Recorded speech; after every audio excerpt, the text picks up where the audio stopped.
Lie down on your abdomen.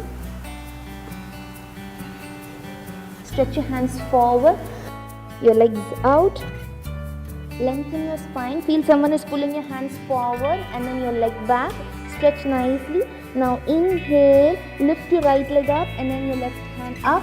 Gently lift your head up. Look at your finger points or else you can look at the ceiling.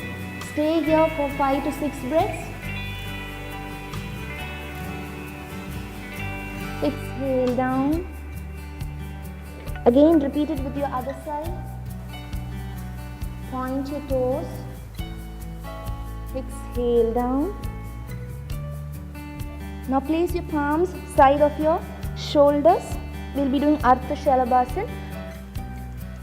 Lift your right leg up and then place your left leg.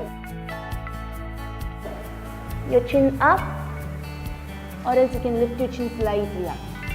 Try to put all the weight on your lower back. Arch your lower back, strengthen your lower back. Stay here for 5 to 6 breaths. Exhale down. And then again repeat it with the other side. Tuck your elbows, don't leave your elbows outside. Exhale down. Now interlock your hands under your pubic bone.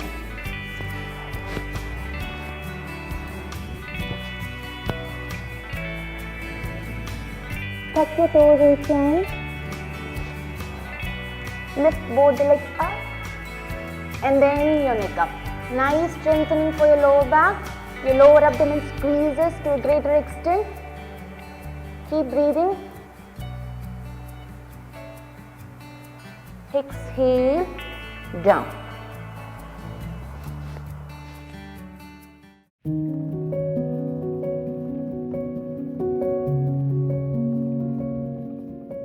To practice Chakrasana, lie down on your back. Place your hands near your head.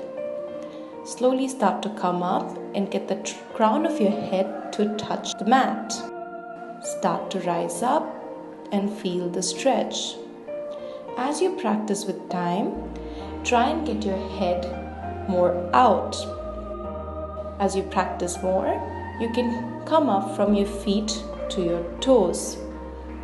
You can even take one of your legs up and practice some of the variations to get better results. However, just the basic pose itself can give all the benefits.